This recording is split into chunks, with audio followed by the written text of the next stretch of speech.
قاضی ایاز مالکی نے، شیخ عبدالحق محدث دہلوی نے، دیگر بزرگ جو سیرت نگار گزرے انہوں نے لکھا ہے کہ نبی پاک صلی اللہ علیہ وسلم کے اندر 100 مردوں سے زیادہ طاقت تھی. 100 مردوں سے زیادہ طاقت. اب جو بات کہنے لگا ہوں، جو نتیجہ دینے لگا ہوں، اس پر خاص توجہ آپ فرمائیں گے. ذرا فکری طور پر، نظریاتی طور پر ایک چیز کو سمجھیے. ہم سمجھتے ہیں کہ جوان لڑکا ہے جی، جو مرضی کرے، عمر ہے جی.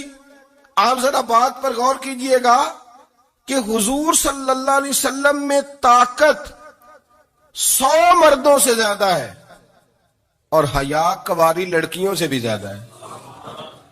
ذرا اس بات کا تقابلی جائزہ کیجئے گا کہ طاقت 100 مرد سے زیادہ ہے لیکن حیا کواری لڑکی سے بھی زیادہ ہے. اس کا معنی یہ ہوا کہ جس ٹہنی کو پھل زیادہ لگ جاتے ہیں وہ جھکا کرتی. تو حیا تو حسن ہے، حیا تو آپ کو پاک صاف کرے گا، حیا تو آپ کو نرالا کرے گا، انوکھا کرے گا.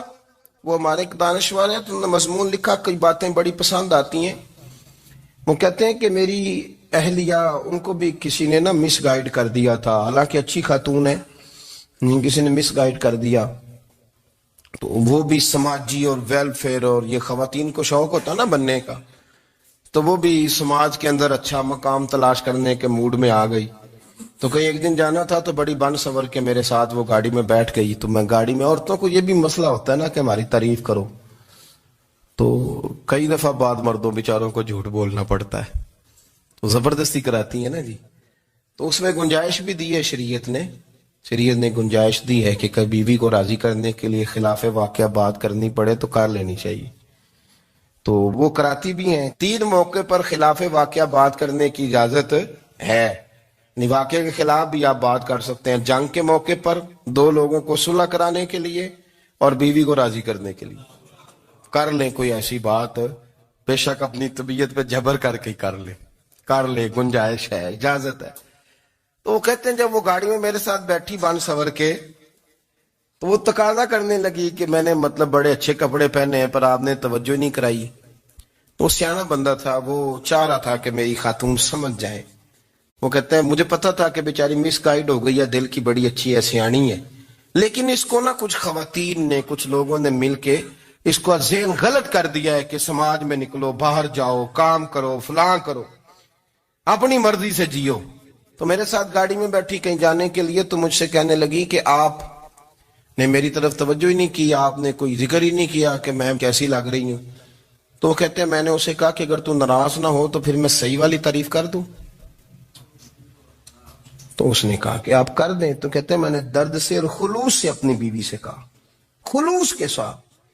میں نے کہا میں تو روز گھر ہوتا ہوں، روز شام کو گھر ہوتا ہوں، اگر تو میرے لیے تیار ہوتی تو میں تیری تعریف کرتا، لیکن آج تو باہر جانے کے لیے تیار ہوئی، تو پھر ان سے تعریف کی امید رکھ جن کے لیے تو نے تیاری کی ہے. میرے لیے تیاری کرتی تو میں تو ہر شام تیرے پاس ہوتا ہوں. کہتے ہو میرے لفظوں میں درد تھا تو وہ بھی رو پڑی اور کہنے لگی آپ گاڑی روک دیں، مجھے باہر جا کے کسی کو راضی نہیں کرنا، میں نے اسے راضی کرنا ہے جس کو رب کریم نے میرا شوہر بنایا ہے اور میرے لیے منتخب کیا ہے میرے ماں باپ کو. میں واپس لوٹتی ہوں. یہ ایک پہلو ہے سلگتا ہوا، اس کو سمجھا جائے.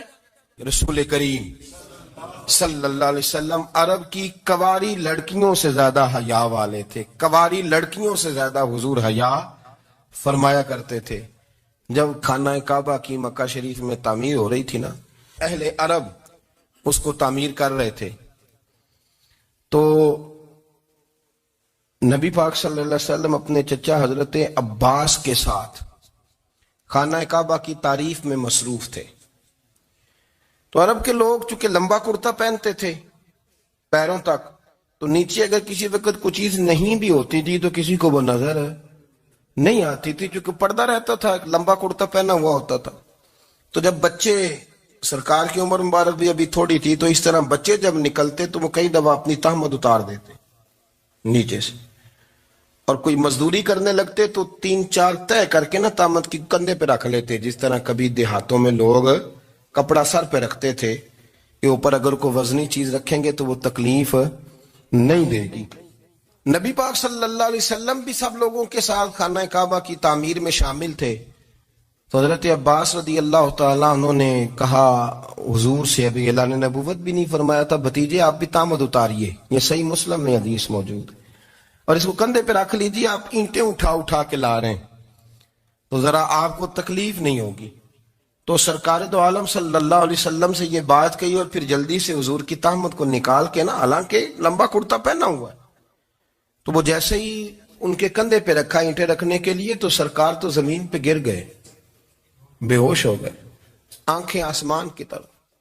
اور پھر حضور پکار رہے ہیں، آزاری آزاری آزاری، میرا تامت دے دو، میرا تامت دے دو.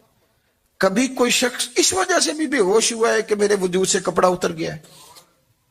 حالانکہ سرکار پر وہ بے ہوشی بھی نبی پاک کا وہ جو غلبہ ہے نا شرم و حیا کا، اس کی وجہ سے ہوئی. ورنہ تو حضور فرماتے ہیں کہ میری آنکھیں سو جاتی ہیں، دل تو میرا اس عالم میں بھی جاگتا رہتا ہے. تو سرکار زمین پہ تشریف لے آئے، آنکھیں میرا تامت دے دو، میرا تامت دے دو. تو جلدی سے انہوں نے تامت دیا تو حضور نے باندھ لیا. پھر طبیعت مبارک میں تسلی ہوئی. یعنی ہم اس رسول کے غلام ہیں کہ جن کے تو وجود سے کپڑا اتر جائے تو حضور برداشت نہیں کرتے، قبول نہیں فرماتے، تکلیف شروع ہو جاتی. لیکن یہاں نوجوان ہیں اور بڑا قد کاٹ ہے اور بڑے بڑے سمجھدار لوگ ہیں، گرمی آتی ہیں تو شارٹ کپڑے پہن کے گھومتے ہیں.